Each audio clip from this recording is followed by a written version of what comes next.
¿Qué tal? Bienvenidos a Escena Baja California, programa de entrevistas con las y los protagonistas de la escena de nuestro estado.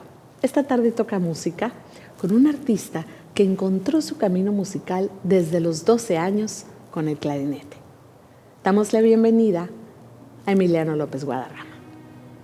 Emiliano López Guadarrama es clarinetista, originario de Córdoba, Veracruz, egresa con mención honorífica de la Facultad de Música de la Universidad Nacional Autónoma de México y cuenta con la maestría en artes por la Universidad Autónoma de Baja California. Desde el año 2000 es clarinetista principal de la Orquesta de Baja California. Ha realizado proyectos con diferentes disciplinas, así como una larga lista de conciertos e intervenciones artísticas en México, Estados Unidos, Perú, Uruguay, Argentina, Francia y Finlandia. Ha tenido la oportunidad de tocar en espacios emblemáticos como el Palacio de Bellas Artes de México, el Lincoln Center y el Carnegie Hall en Nueva York, el Gran Teatro Nacional de Lima, el Teatro Solís de Montevideo y en la Balder Halls de Helsinki.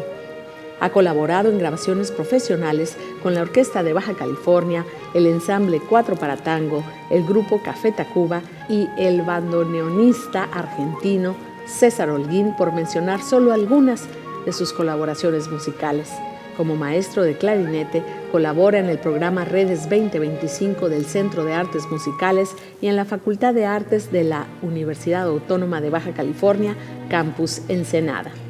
Emiliano, en los últimos 2 años, ha participado como coordinador y maestro en los proyectos de educación musical para niños en condición de albergue y la Orquesta Incluyente para Personas con Discapacidad por parte del Centro de Artes Musicales en convenio con el albergue del DIF estatal y DIF municipal.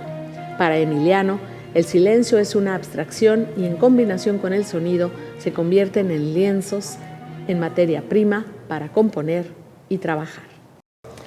Maestro Emiliano López Guadarrama, bienvenido a Escena Baja California. Muchas gracias, muy contento de estar aquí contigo. Igual nosotros, muchas gracias por formar parte. Pues como sabes, este es un programa que habla de los artistas de Baja California, que nacieron en Baja California, que están en otras partes de la República, o quienes decidieron que esta fuera su sede artística, aun cuando nacieron en otra parte, lo cual es tu caso. Tú eres de Veracruz, maestro. Pero hace muchos años que Tijuana es tu sede artística. Así que queremos que nos platiques sobre tu carrera, sobre tus retos, de cómo es desde esta trinchera hablarle al resto del país, al vecino país, a Europa. Así que vamos a empezar, si te parece, con la primera pregunta de Escena Baja California. Con mucho gusto, muy contento. ¿Cómo llega la música a tu vida y de qué manera te impacta para que tú decidas dedicarte a ella? Bueno, pues es una pregunta que digamos que es recurrente en la vida en mi vida como músico, porque pues está la curiosidad de cuál fue ese disparador, ¿no? Tuve la fortuna de tener un abuelo médico que era melómano, mi abuelo materno digamos en Veracruz, donde yo nací, en Córdoba, Veracruz, tenía un gusto especial por la música de todos los géneros. Y recuerdo muy bien que ver un piano en la sala de su casa, verlo a él poner sus discos y cómo crear este fondo musical propicio para el encuentro familiar, pues de alguna manera yo creo que ahí hubo un clic, ¿no? No vengo de una familia de músicos, pero estoy seguro que en mis 2 familias, tanto la paterna en Sonora como la materna en Veracruz, fueron, digamos, estos ambientes en los que seguramente pues yo desde niño ya tenía como un ambiente musical que nos acompañaba. Ahora bien, si hablamos así como estrictamente de cuál fue el punto de partida, estoy seguro que fue la primaria, segundo de primaria en la Ciudad de México, en una escuela activa en la zona de Tepepan, donde con pues digamos, las prácticas escolares que resaltaban la educación artística como parte de la currícula muy sui generis de esa escuela, Hermilo Abreu Gómez, donde yo pues pude poner en práctica esa curiosidad, ¿no? Y experimentar la música. Y ahí empiezas, ¿qué? ¿Tocando qué instrumento? No, ahí me encuentro con la música y experimentando percusiones, cantando, ¿no? O sea, como deben de hacerlo cualquier niño de esa edad, ¿no? Nada diferente, nada especial, cero oído absoluto, no tenía referencias de familiares músicos, entonces digamos que fue un ambiente propicio. Yo me mudo con la familia a Hermosillo a principios de los 80s. Creo que fue en el año 83 más o menos, y ahí hay una maestra que ahora es, pues digamos, fue la pionera de la música de concierto en Sonora. Su nombre le da pues nombre también al Teatro Universitario de la Unison. Emiliana de Subeldía, por cierto. Ah, mira, por cierto. Una tocaya, una española que llegó ahí a Hermosillo y se quedó para formar a los primeros cuadros de músicos de concierto. Y ella fue la que me hizo un primer examen de aptitudes musicales en su salón, donde ella dirigía un coro de adultos universitario. Me hizo un examen, me llevó mi mamá ahí, seguramente por la intención de alguna actividad extraescolar.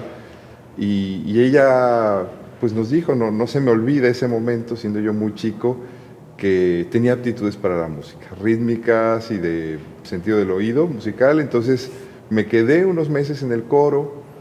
No era el ambiente propicio para un niño, entonces inmediatamente localizaron una escuela también muy especial porque era como un proyecto nuevo en el Hermosillo de la década de los 80, y lo dirigía la maestra Leticia Varela, y ahí tuve la oportunidad de tomar entre mis manos mi primer instrumento, que fue la flauta dulce, esa flauta que todos han tocado y que han odiado.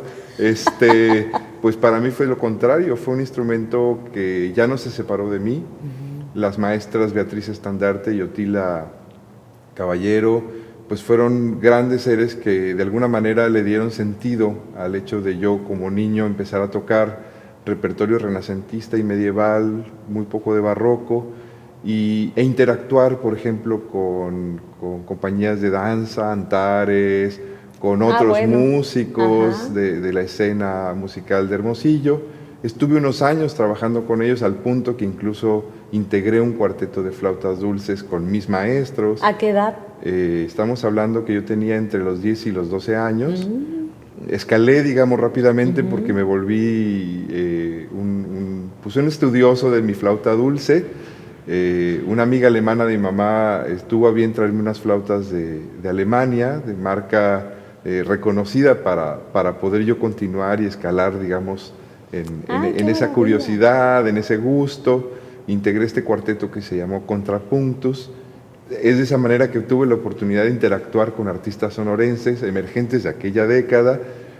Y finalmente, al paso de la adolescencia, cuando uno ya tiene las ganas de tener un instrumento más pues grande, más sonoro, que pudiera yo incluso pues, confiar en que si lo sacaba a la luz no me harían carrilla, ¿no? Como se hacía ahí en Hermosillo.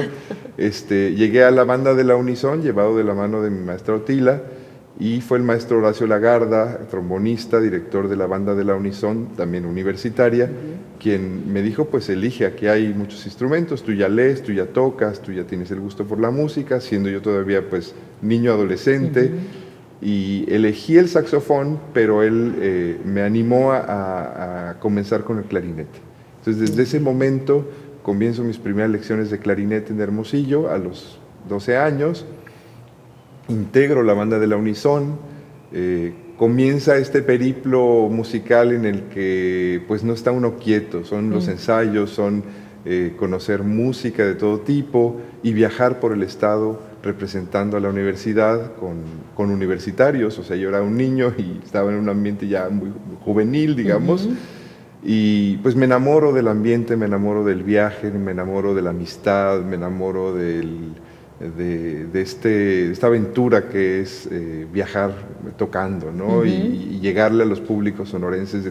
Ahí conocí todo el estado de Sonora, desde Cananea hasta Álamos. ¡Qué maravilla! Y eso creo que fue muy determinante para yo entender que la música no era una actividad en solitario, ¿no? Entonces ahí empieza mi despertar, ahí elijo el clarinete. Y a los 14 años me voy a vivir a la Ciudad de México con mi madre y mi hermana, Y pues ya, digamos que ahí ya es como una inercia, ya es algo que yo había comenzado. Ya no se discute, tú te ibas a dedicar a eso. De alguna manera, o sea, claro que ahí mi mamá es importante porque pues siempre buscó esta alternativa que yo solo quizás no hubiera tenido el tino de encontrar el lugar. Me lleva a la Olinjo Listli porque vivimos en el sur de la ciudad. Ahí tuve... O sea, todo el apoyo de tu madre. Todo el apoyo de mi madre y de mi padre. Los dos, mi padre es médico, mi mamá es socióloga, pero siempre a mi hermana y a mí nos llevaron de la mano del arte y de las actividades extraescolares, ¿no? O sea, para ellos era importante siempre que tuviéramos un plus en nuestra educación. Y siempre fue el arte como ese lugar donde ellos veían que a mi hermana y a mí nos gustaba pues desarrollarnos también, ¿no? Con la escuela como prioridad, pero con esta alternativa de desarrollo, ¿no? Ya. Entonces, pues fue ya como un río, o sea, ya no hubo manera de parar este esfuerzo, ¿no? Y te quedas ya en Ciudad de México a partir de ese momento. ¿Y en qué momento aparece Tijuana? Sí, pues fue muy circunstancial como ocurre todo en el arte, ¿no? No está nada escrito, todo se va sucediendo, ¿no? A veces quisiera uno pensar que hasta milagrosamente pasan las cosas. Yo hago pues toda mi carrera junto con la prepa, primero la Olinjo Listli, luego me voy a la Nacional de Música en cuanto termino de la prepa, me voy a la UNAM. Confío que ese es el lugar ideal más que el Conservatorio Nacional, porque pues, estaban ahí el Conservatorio Nacional, la Superior de Música, la Escuela Nacional de Música, ahora Facultad de Música de la UNAM, y me inscribo al propedéutico. Ahí entiendo algo muy importante, que la diversidad cultural en México, ¿no? O sea, mis compañeros ya eran compañeros de toda la República, sobre todo del sur, centro, y entiendo que mi búsqueda musical pues apenas empezaba como a entrar a un mundo mucho más pluricultural, muy diverso, y que una universidad como la UNAM, aún en el área de la música, no se circunscribía nada más a la interpretación musical, que era lo que yo había venido haciendo, porque ahí me encuentro que había que ser un propedéutico de 3 años, pero además elegir la ruta musical, ¿no? Entre varias carreras, la etnomusicología, la composición, la musicología, la dirección o la interpretación de instrumento, o incluso la construcción de instrumentos. O sea, había una paleta amplia de opciones. A mí todo me gustaba. Realmente no es que yo hubiera nacido así como un músico que solo quería hacer música. Mi curiosidad siempre fue muy amplia. Entonces, pues ya traía yo el clarinete y ahí me quedé. Tuve también buenos maestros, la maestra Ana María Castro, que en paz descanse, y finalmente ya para el momento de la licenciatura, Luis Humberto Ramos, quien es un pilar de la educación de la Escuela Mexicana de Clarinete. Él ha sacado muchos cuadros de los que ahora somos maestros en todo el país, y bueno, pues ese fue, digamos, el aliento que sirvió, el empujón que sirvió para que una tarde en la que yo ya era maestro, tenía mis grupos, tenía mi vida musical y cultural, porque ya en México yo hacía mucha multidisciplina. Un buen día, estando en mi departamento en Copilco, suena el teléfono, lo contesto, esos teléfonos que todavía se marcaban, ¿no? Tiqui, tiqui, tiqui, exactamente. Lo contesto y me dice una voz femenina, me dice Emiliano López, sí. Lo comunico con el maestro Roberto Limón, le habla desde la Orquesta de Baja California. Se me hizo muy extraño porque pues yo ni sabía quién era Roberto Limón, nunca había... ¿Ni había un contacto con Baja California? No, para nada. O sea, yo había vivido en Hermosillo y para mí ese era el fin de México, digamos. Hasta ahí había llegado, ¿no? Pero que me hablaran de Baja California, sabía que existía porque había estudiado geografía, pero nunca había pasado ni sin querer por aquí. Tengo una tía en Mexicali, una tía lejana, pero pues más que eso no, ¿verdad? Y bueno, le contesto y me dice muy simpáticamente que mi maestro Luis Humberto Ramos, estando yo ya de egresado, recién egresado de la carrera, me había recomendado para poder venir como extra. Decir extra para las orquestas es ser invitado a un concierto, ¿no? Te llaman y va uno, cumple su función de, en este caso, clarinetista, y te retiras y quién sabe si te vuelven y tan, ¿no? Entonces yo venía en octubre del 99 a ser parte del Hispanoamericano de Guitarra. cuando la orquesta era una orquesta prácticamente de rusos. La dirigía el maestro Roberto Limón como director ejecutivo, desde su guitarra, pero también desde su talento, digamos, de gestión. Y pues me sorprendió la ciudad. Fue una ciudad que yo conocía ya bastante del territorio nacional, pero nunca me imaginé cómo podría ser un ambiente binacional, fronterizo, en una Tijuana, pues todavía de finales de los 90s, una Tijuana bastante diferente a lo que tenemos ahora. Claro, claro. Toco, fue muy interesante porque ahí se estrenaron obras de Alberto Núñez Palacio, de otros compositores muy interesantes, no solo de México. Me doy cuenta que esto más que una orquesta era un ensamble orquestal con mucho nivel, con una gran trayectoria, con músicos rusos, y pues por un lado me asusto, pero me emociono. Cumplo a cabalidad las 3 semanas de trabajo para las que fui invitado. Y me voy muy contento de conocer pues una región totalmente diferente a lo que yo conocía de México. Me regreso a mi trabajo cotidiano en la Ciudad de México. Tenía mucho trabajo, tenía muchas expectativas y muchos planes con mis amigos, con mis grupos, con mis alumnos.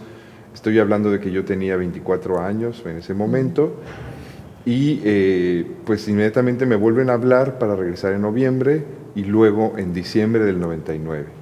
Cuando termina esa triple, digamos, visita a Tijuana, ya yo sintiéndome un poco más familiarizado con, por lo menos con el ambiente de ese Secut de finales de los 90s, y un poco el centro, pues Roberto Limón me lanza el reto y me dice, o la invitación, y me dice pues que los músicos rusos, casi todos, pero también otros tantos, como David Rodríguez, como Jorge Peña, pues que coincidían en la posibilidad de que yo me pudiera quedar como integrante. Ya había pasado, digamos, una audición que yo no estaba al tanto de ella, y pues bueno, Vladimir Goldsman, que había sido el músico que había ocupado este lugar de primer clarinete en la orquesta, había decidido no regresar, quedarse en San Diego, entonces estaba vacante ese espacio y pues me lanzaba esa invitación.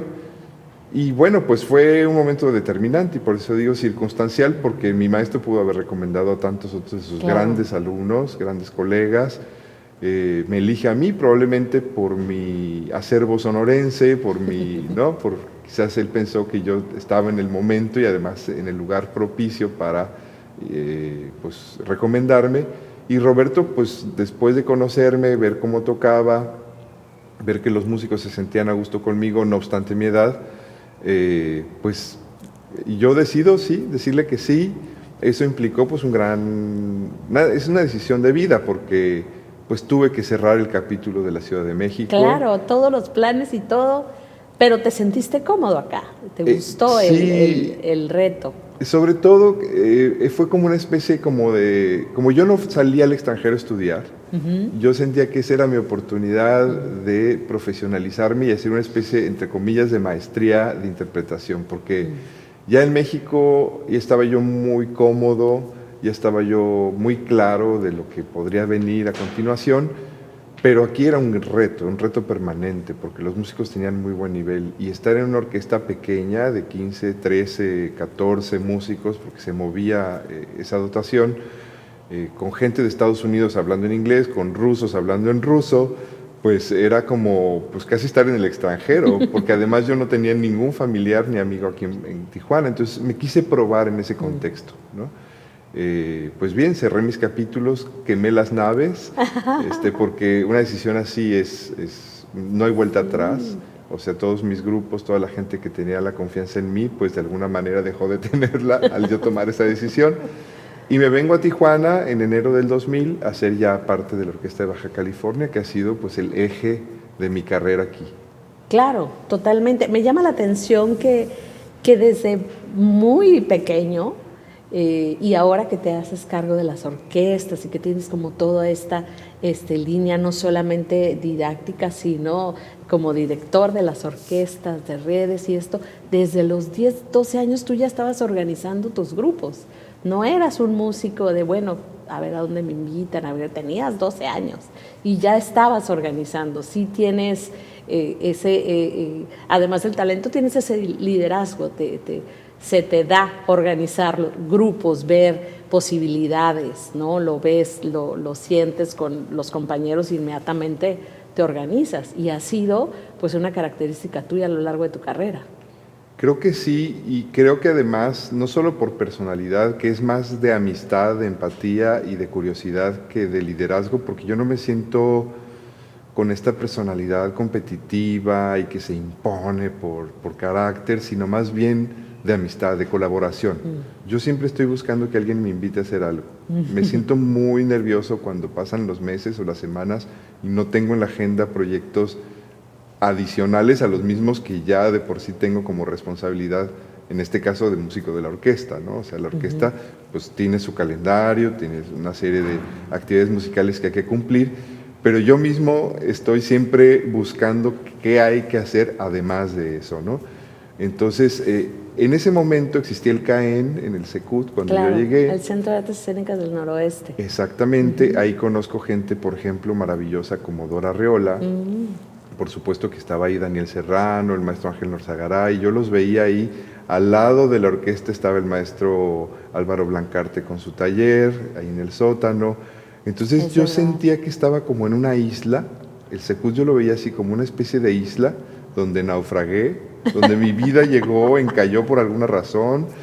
Y entonces me hice amigo de todos ellos y al ratito ya estaba yo trabajando en Tecate, en los cursos culturales, así como al año y medio ya estaba yo ahí con Sergio Rommel, y entonces empezó pues esta aventura de la multidisciplina, ¿no? Que a mí me encanta de Tijuana. Quizás si algo me hizo quedarme en Tijuana, no solo la orquesta con su nivel y sus planes y sus proyectos que son maravillosos y que han sido formativos para mí, fue también esta sensación de que yo podía ser un artista multidisciplinario.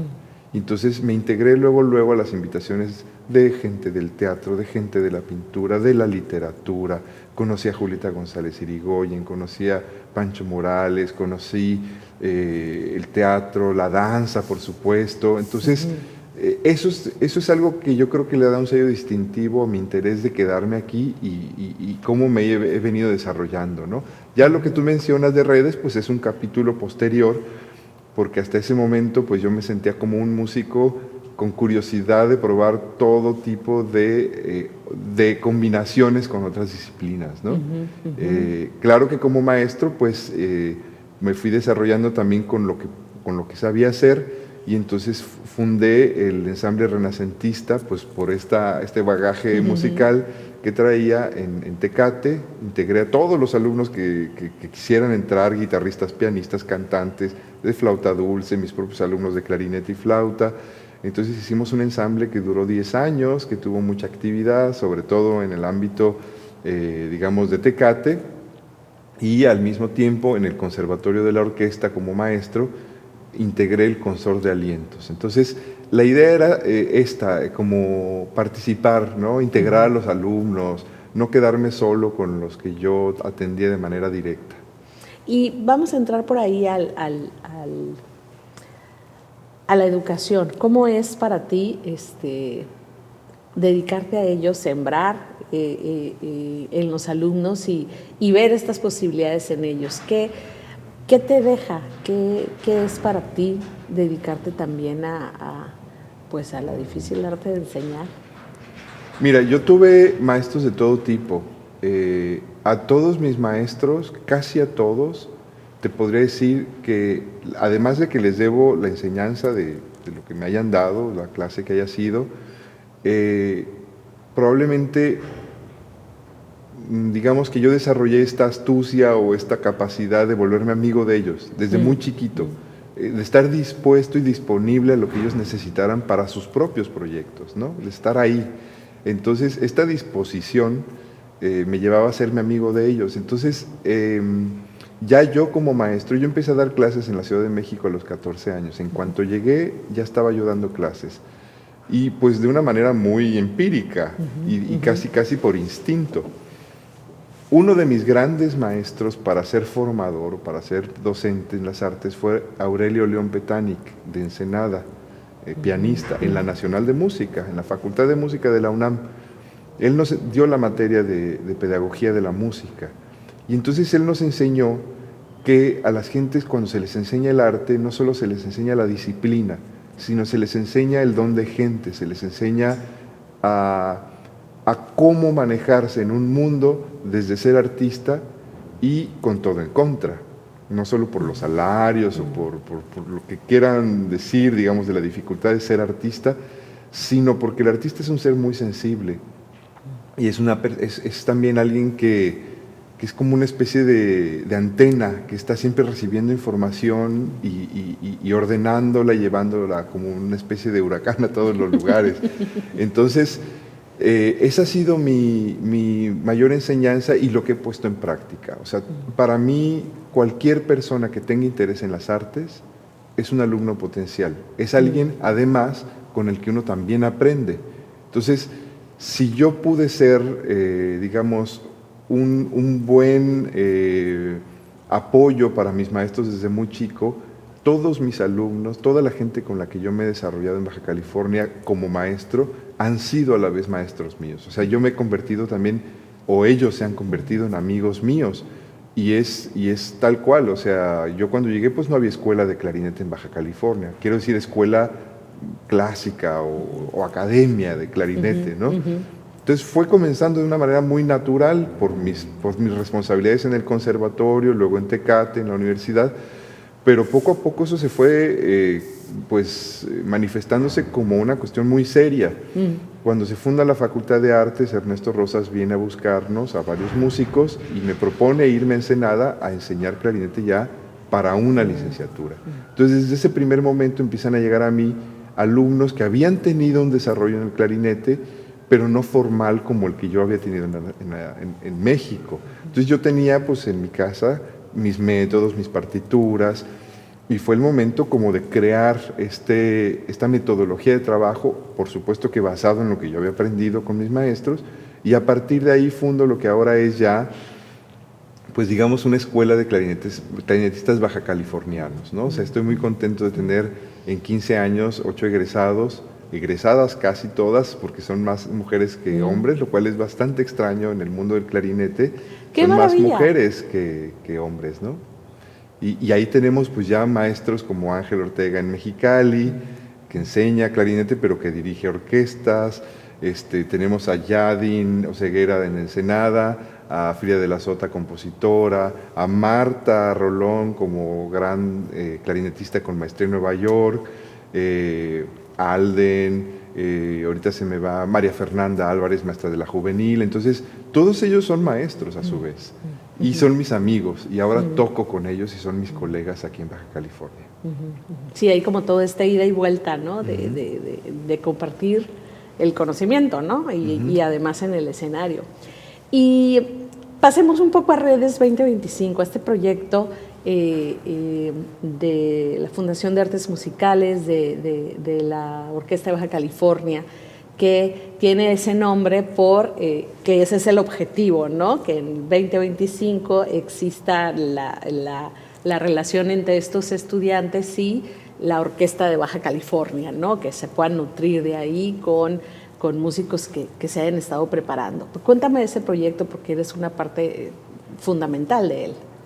Bueno, pues yo con todo esto que comento estaba, digamos que, ansiando probablemente en mi foro interno la posibilidad de detonar en más lugares de Baja California que no fueran solamente los, digamos... tradicionalmente las academias, exactamente, porque, bueno, yo ya para esas alturas, además de Tecate, había trabajado en la Sinfónica Juvenil, con la Sinfónica Juvenil de Mexicali, o sea, ya más o menos conocía el territorio, pero yo me imaginaba cómo la música podría llegar a esos rincones donde normalmente no llega. Y con esas personas que, así como yo cuando era niño, pues anhelan la música, pero que no necesariamente está todo dado para poder acceder a ella.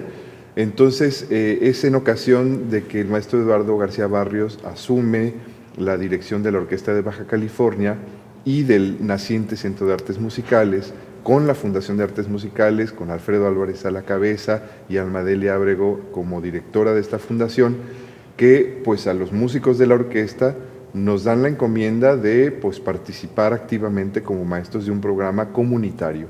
Eso tuvo resonancia en mí y me sentí muy identificado porque mi madre es socióloga y además mi papá como médico estudió una maestría en medicina social.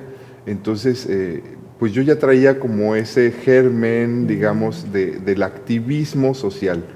Y en la UNAM, pues tú sabrás, pues hay también mucha, ¿cómo podré decir? Como una razón que no es nada más la artística, sino también la política, la comunitaria. Entonces, cuando dicen que el programa Redes iba a ser un programa musical comunitario, yo digo, pues ojalá me inviten, ¿no? Y no solo como maestro de clarinete.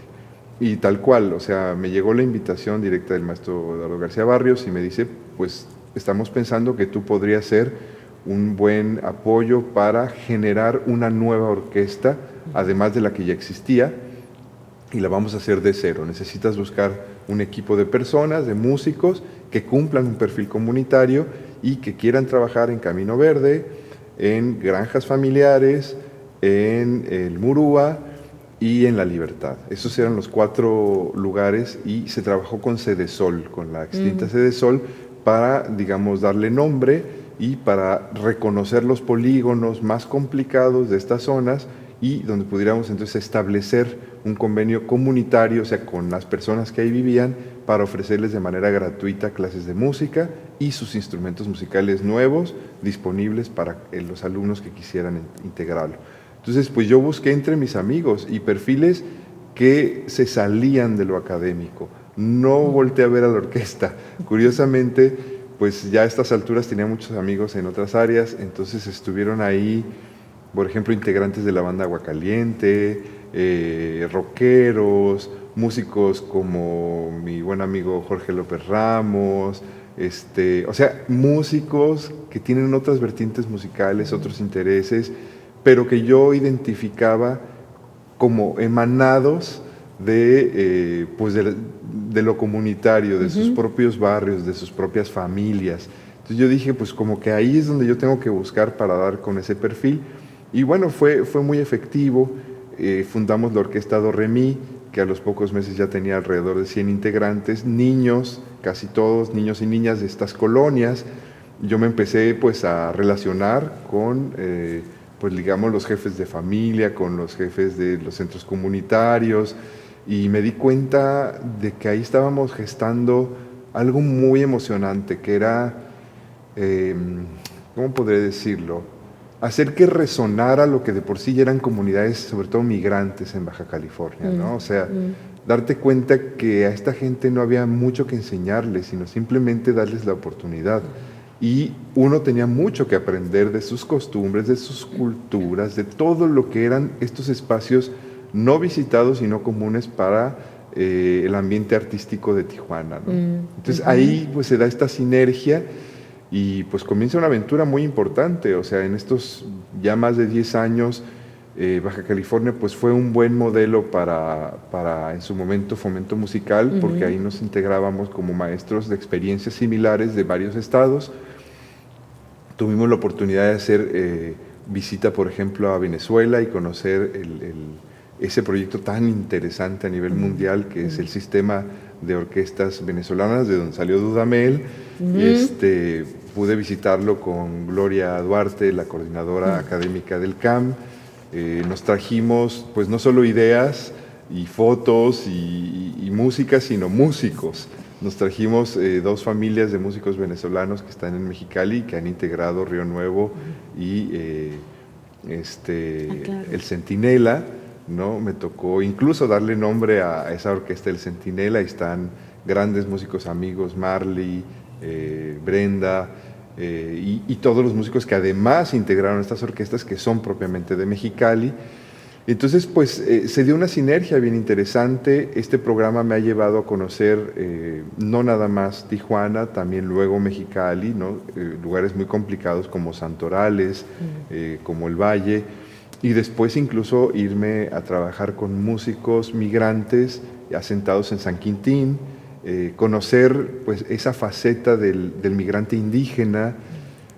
Paralelamente yo había tenido un acercamiento con los purépechas de Rosarito, entonces ahí es donde yo entiendo que Baja California es mucho más que el Secut, mucho más que las Casas de la Cultura y el IMAC, que digo, enhorabuena, qué bueno la Facultad de Artes de la UABC, qué bueno yo haber pasado por estos lugares y también formarme ahí, tener amigos, pero ya irte a las comunidades y depender de esto que no es sino, no es la dialéctica que se establece en ciertos lugares, sino el conocerse a igual, ¿no? O sea, uno trae cargando su música, sus expectativas, pero acá hay también todo un aporte, entonces el proceso es más bien dialógico, es decir, vamos a platicar así como estamos tú y yo, y vamos a poner lo que tengamos sobre la mesa, y de ahí van a nacer cosas. Entonces, esto que tú planteas como reto del 2025, que ya está aquí a la vuelta de la esquina, sí, oye, que en sí. 3-4 años,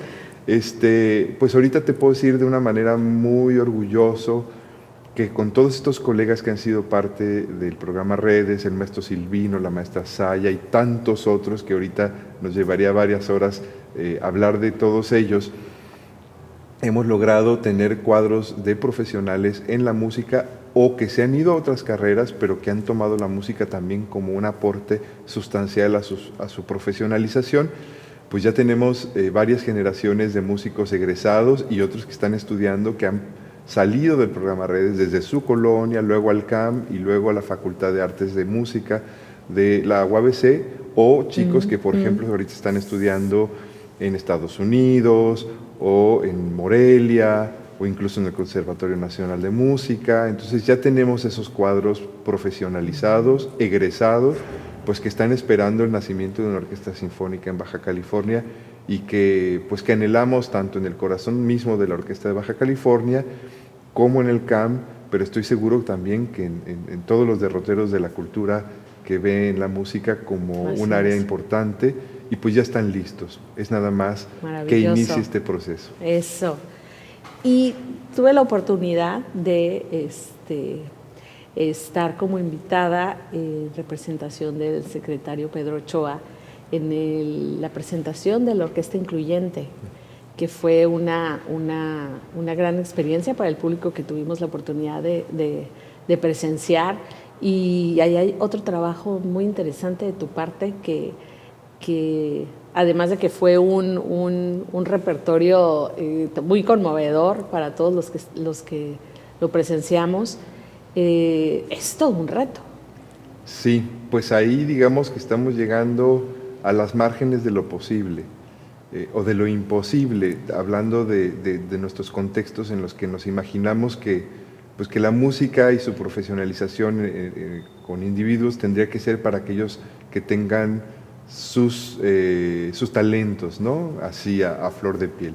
Digo que estamos llegando a los márgenes porque primero, pues nuestra buena relación con todas las instituciones de Baja California desde el CAM nos permitió establecer un convenio de colaboración primero con el DIF estatal en cuanto al trabajo en el albergue, aquí muy cerca del CEART.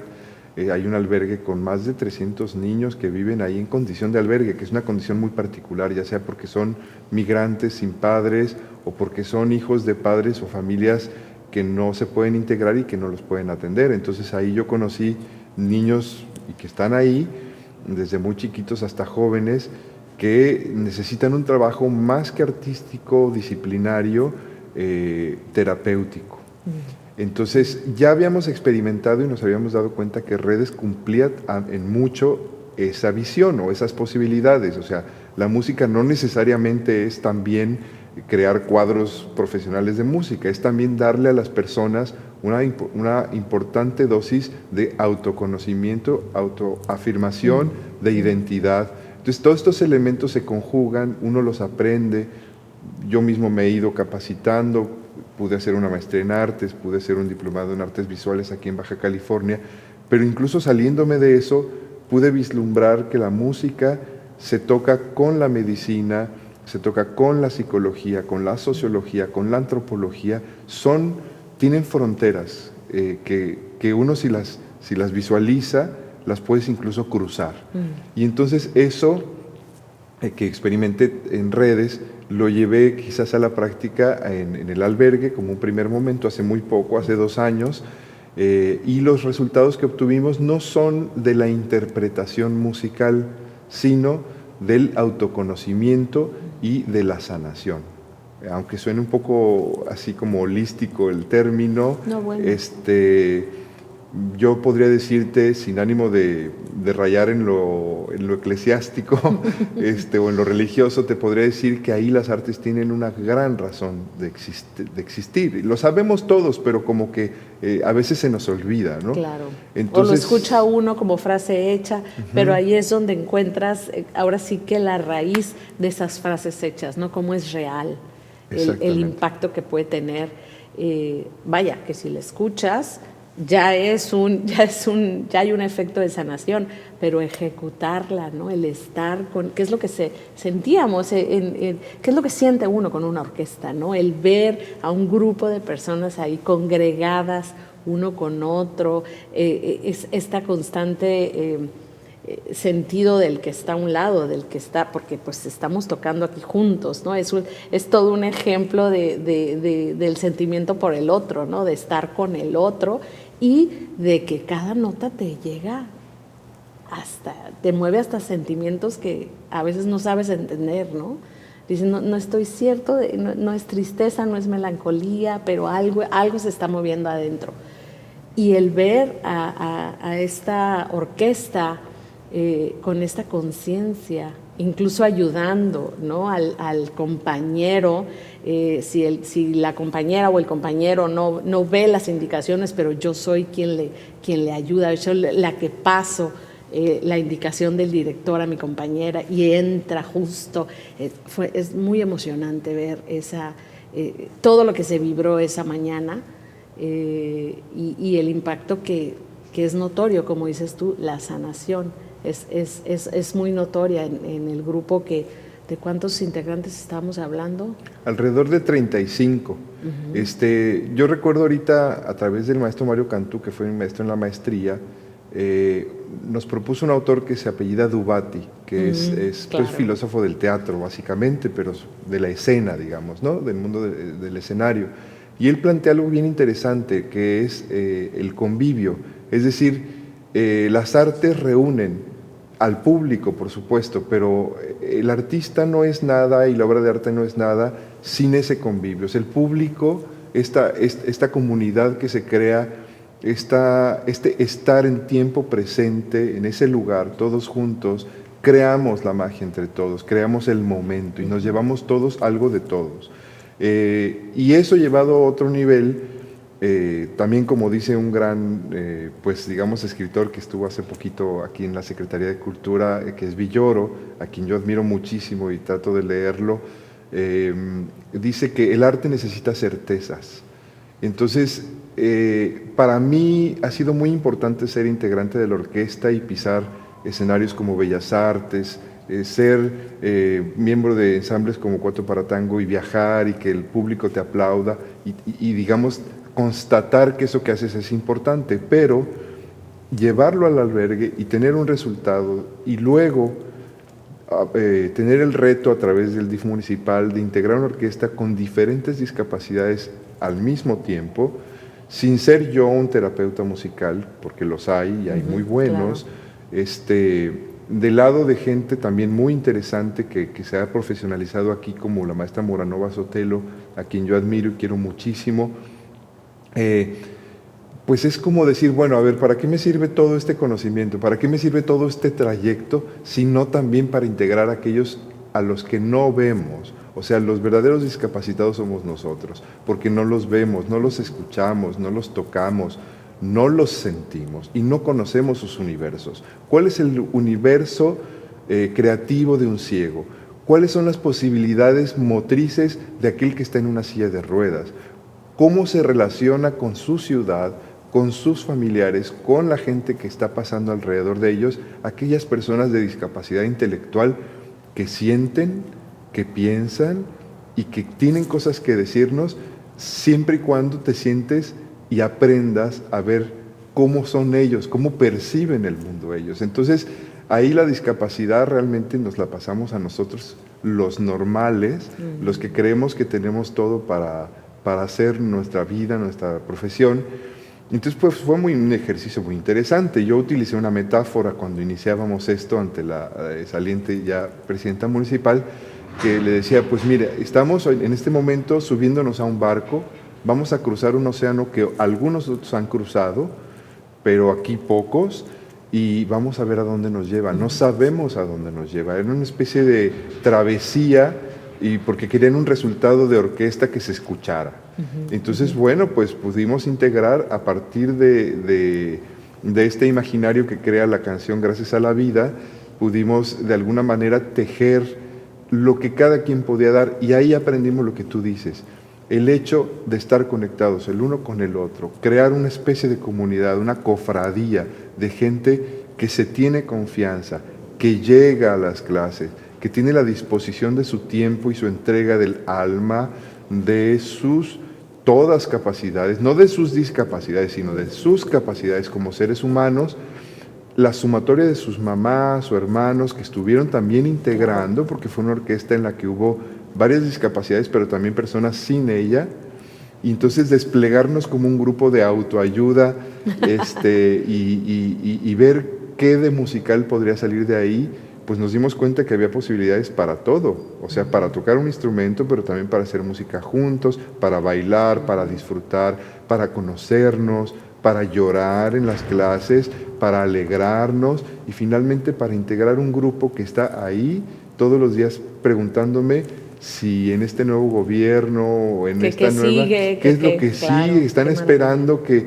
llegue la orden de decir, pues vámonos aquí y reintegrémonos. Nos vemos el lunes a tal hora, claro. Están todos los días preguntándome y yo pues me debo mucho a esa nueva perspectiva y me pregunto si no ahora debería yo estudiar un poco más sobre la enseñanza en estos terrenos y el desarrollo comunitario a partir de la inclusión.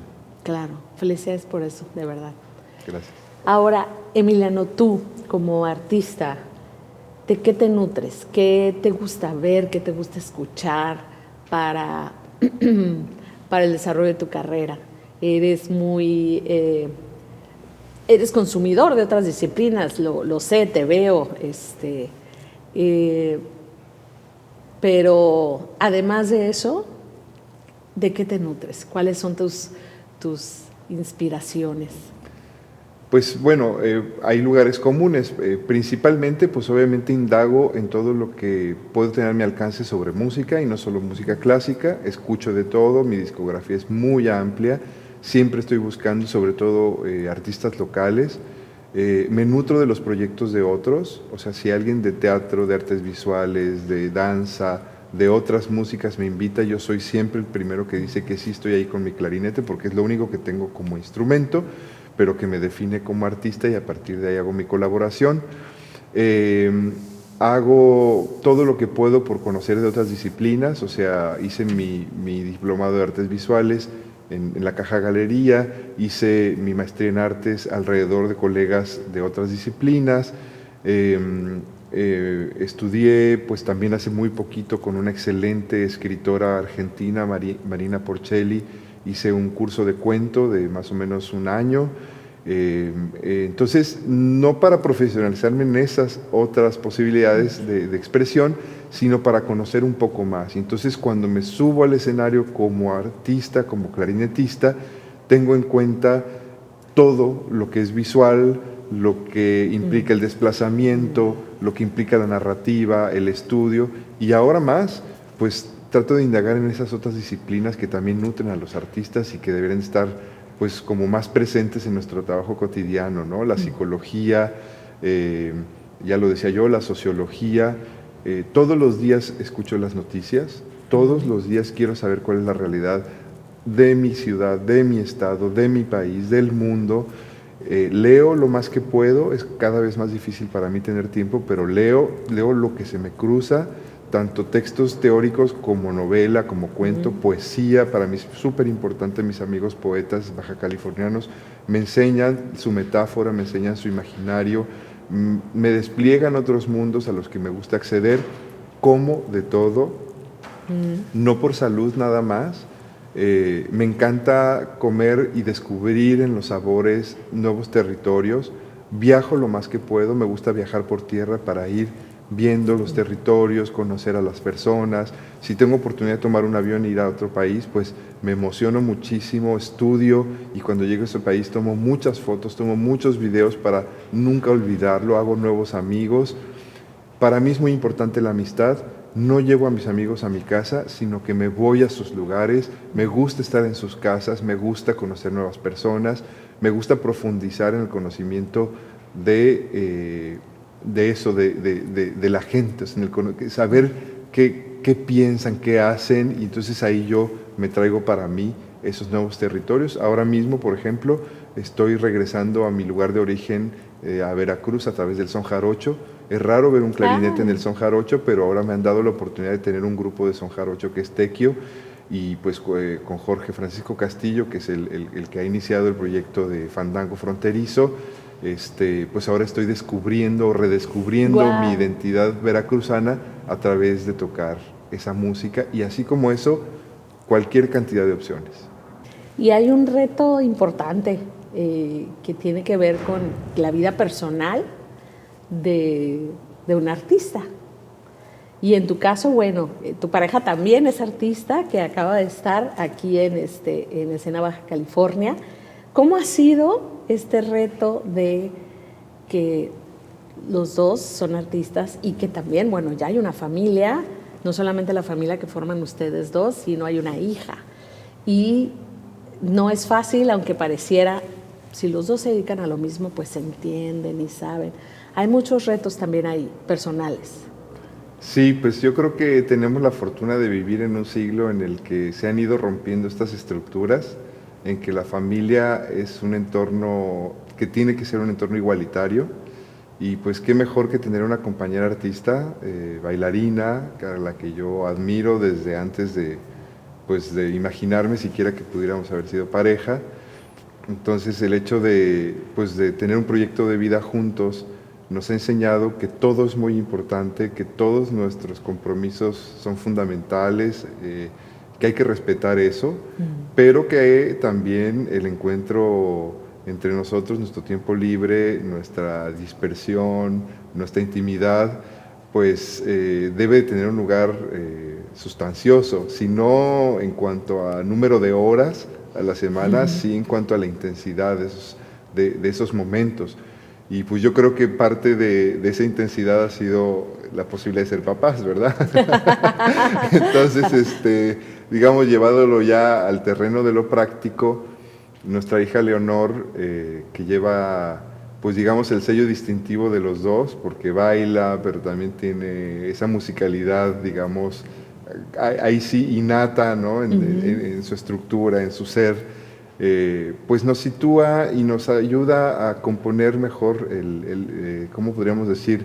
Este árbol de la vida, o esta constelación de familias que nos anteceden, y que de alguna manera ya en la vida cotidiana, pues digamos, nuestros temperamentos, nuestra forma de ver el mundo, pues se tienen que nivelar, se tienen que equilibrar.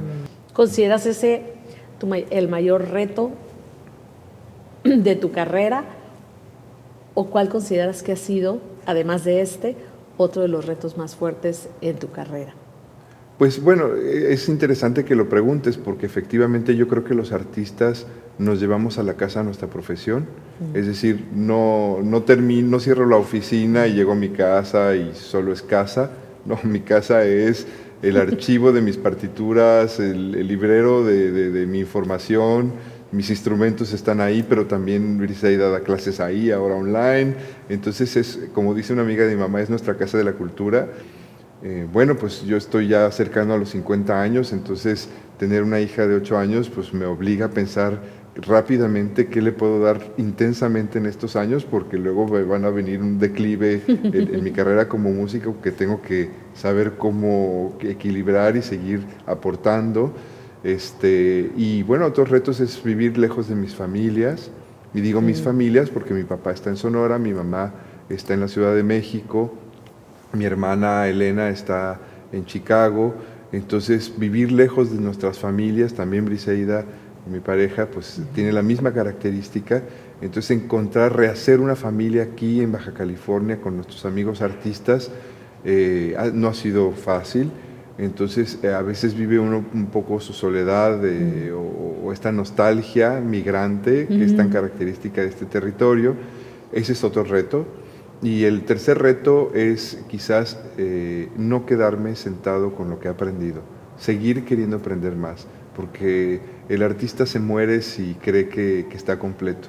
El artista tiene que ser siempre un ser en búsqueda, un ser que no se tome nada por sentado, que siempre tenga curiosidad y que nada de lo que haya aprendido crea que es para siempre. Siempre todo cambia, en nuestra mente hay flexibilidad y yo como hombre, yo como clarinetista, yo como maestro, estoy siempre revisando pues qué nuevas áreas debo de completar para poder sentir que soy un ser integral y en todo caso, a partir de ello, ser una persona que le sirva a su comunidad. Exacto, así es. Hay un momento en la carrera de cualquier artista, de cualquier profesión incluso, donde sabes que por esos momentos te dedicas a lo que te dedicas, que por ese momento no has claudicado, que por ese momento o esos momentos sigues ahí. ¿Cuál sería ese momento en tu carrera? Bueno, pues puede haber varios, ¿verdad? Cuando mis papás deciden divorciarse y separarse geográficamente, yo me doy cuenta que ya tengo entre mis manos un instrumento, ¿no? Un instrumento de aliento, que es el que me da pues seguridad, me transforma en un ser que no soy ya Emiliano persona, ahora soy Emiliano persona clarinetista. Entonces eso es lo que yo creo que ese momento fue sumamente importante y asumirlo no como una pérdida, sino como una oportunidad. Ahora voy a vivir lejos de mi papá, ahora mi mamá va a estudiar lo suyo y yo qué tengo para mí, o sea, qué se despliega para mí, no la tristeza, no la desesperación, no el llanto, nada más quizás que genera un divorcio. Aquí está, o sea, el ser un músico pues te obliga a entrar en una disciplina y a tener este compañero que te define, ¿no? En este caso mi clarinete.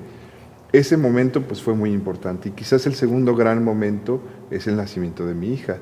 O sea, decir, Leonor ahora es la contraparte, es el deseo, es el futuro, es todo, es mi legado y es mi ser y el de Briseida, por supuesto, su mamá, depositado en una nueva oportunidad. Entonces, no voy a hacer, sino lo que ella quiera hacer en esa trascendencia. O sea, yo no le voy a imponer que ella sea músico, seguramente Briseida tampoco le va a imponer que sea bailarina, pero eso que ella decida hacer, nosotros la vamos a acompañar y entonces yo voy a hacer eso a través de ella. Entonces, pues es una nueva manera de verme hacia el futuro.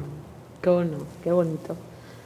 Y si tuvieras que decirle una verdad a alguien que está considerando la música o las artes escénicas como posibilidad de vida, ¿qué verdad le dirías?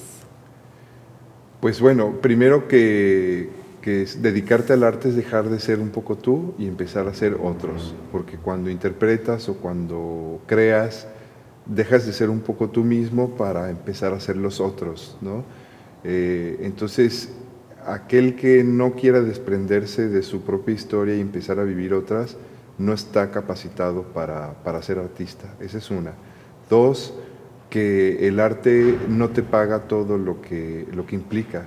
O sea, si uno está queriendo que te paguen cada hora de trabajo, pues está equivocado. Esto no es un mercado, esto es una decisión de vida, esto es una ética y sobre todo yo digo, regresando al plano religioso quizás, es una mística. O sea, ser artista es ser una persona que todo el tiempo está dispuesto a hacerlo, independientemente de dónde trabajes y cuánto te paguen. Y en tercer lugar, el arte en México es todavía visto como una profesión menor una profesión de personas con problemas mentales o problemas psicológicos de algún tipo o emociones. No, o sea, a veces la gente cree que nosotros no elegimos esta profesión sino porque carecemos de algo, no pudimos ser esa otra cosa que le da distinción al profesionista en otras áreas del conocimiento, y luchar contra eso todos los días es muy difícil. Es muy difícil que se nos dé el lugar en la sociedad, que las instituciones y que pues digamos, la política en general no siempre le da al artista el lugar que debería de ocupar. Entonces es nuestra tarea luchar y ser activistas de nuestra propia actividad. No podemos ser nada más el que se sube al escenario y recibe un aplauso. Tenemos que estar mostrándonos y mostrándole a los demás que lo que hacemos es porque creemos en ello y porque queremos transformar la sociedad de verdad. Entonces es un activismo cotidiano. Tengo unos conceptos de respuesta rápida. Lo primero que se venga a la mente. Claro que sí. Público. Mi familia. Escenario. El universo que se despliega. OBC. El eje de mi trabajo. Tijuana. La madre que me ha adoptado. Música. Mi razón de ser. Muchas gracias por estar desde Baja California. Muchas gracias, Mara. Qué gusto escucharte. Gracias, Emiliano. A ti y a todos ustedes.